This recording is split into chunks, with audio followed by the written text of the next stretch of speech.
राधे राधे जी सभी को। अब हमारे लाला की छठी आ रही है।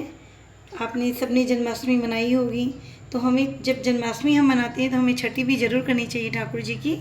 तो छठी में मैं एक आपको जो सबसे मुख्य भोग होता है वो उसके बारे में मैं आपको बता रही हूँ, क्योंकि मैं वो बनाने जा रही थी तो मैंने सोचा आप लोग के साथ ये सब चीज़ें शेयर करूँ कि हम छठी पे मुख्य हमारा एक कढ़ी चावल का भोग तो हमारा बहुत मुख्य है, वो लगता है वो सभी को पता है उस भोग के बारे में। लेकिन क्या आपको पता है कि हमको छठी के दिन अजवाइन और गोंद का भी भोग लगाना चाहिए। जैसे हम जच्चा को अजवाइन और गोंद वगैरह के लड्डू देते हैं, तो लड्डू है चाहे मोई है, मतलब अजवाइन और गोंद भगवान को भोग लगना चाहिए। कुछ लोगों की मान्यता होती है कि हम गोंद का भोग नहीं लगाते, गोंद को अशुद्ध मानते हैं, तो वो केवल अजवाइन का भोग लगा सकते हैं।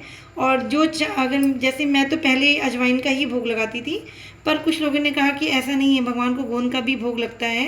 कुछ लोगों ने मुझे कहा, तब से मैं इस बार पहली बार भगवान को गोंद का भी भोग लगा रही हूँ।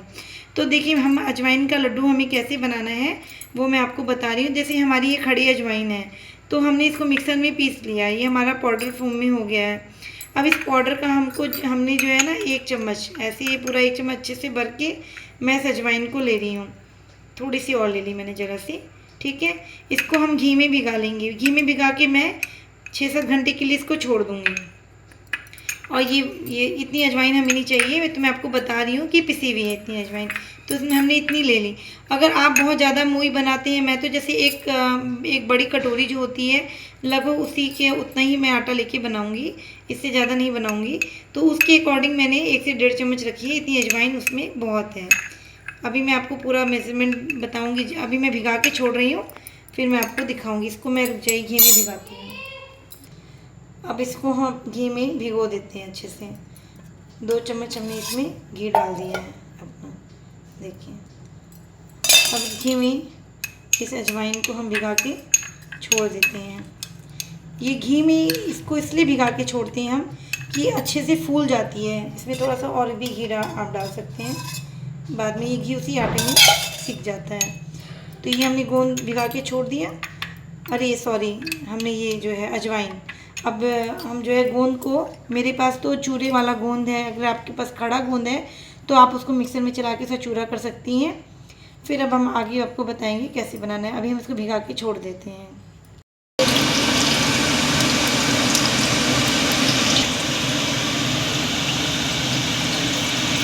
ये ऑन कर।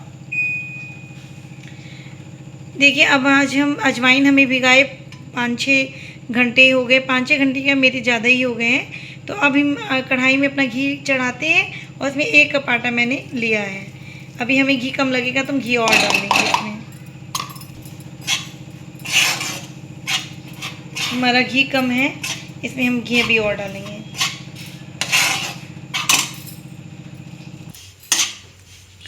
देखिए हम आटा जो है हमने घी और डाल दिया है, और ये आटा मिक्स करके हमने अभी भी थोड़ा सा घी कमी पे रखा है, इसलिए क्योंकि हमने अजवाइन में भी घी डाल रखा है।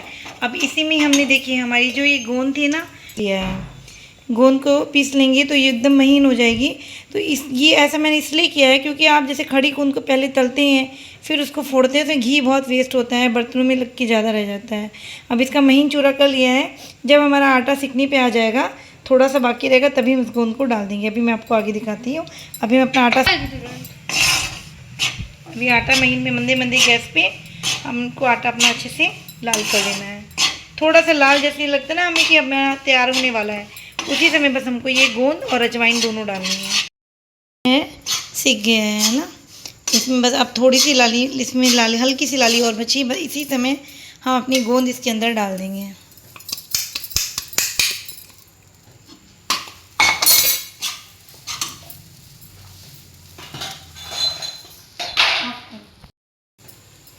ये जो हमने अजवाइन भिगा के रखी थी ना, उसको भी हम डाल देंगे।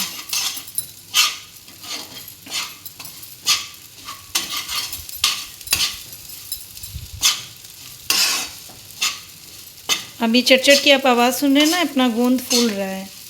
अब इसमें हमको घी कम लगेगा अगर, तो हम और डाल देंगे थोड़ा सा। ऐसे तो हमारा देखिए इसमें गोंद फूल गया है सब। हम थोड़ा सा घी और डाल देते हैं, थोड़ा सा हम घी और डाल देते हैं। थोड़ा गीला रहेगा। अब ये हमारा आटा भुन गया है, बिल्कुल परफेक्ट तैयार हो गया। अब ये जब ठंडा हो जाएगा तो हम जितना हमने कप से नापा था आटा, उससे थोड़ा सा कम इसमें हम पौना कप चीनी ग्राइंड करके पीस के डाल दें। ये हमने अपनी चीनी पीस के रखी हुई है और ये जो हमने गोंद अपना भुना था, गोंद अजवाइन वाला आटा, वो हमारा ठंडा हो चुका है। अब इसमें हम ये ऐसे मिला देंगे। पिसी हुई चीनी हमारी जो है ना, देखिए ये हम इसमें मिला देंगे अच्छे से, और इसको अच्छे से मिलाते हुए हाथों से, जब खूब अच्छे से हमारी ये मिल जाएगी तो उसके हम इसके लड्डू बना लेंगे। और आप लड्डू ना बनाना चाहें तो उसको वैसे भी आप खुला रख सकते हैं।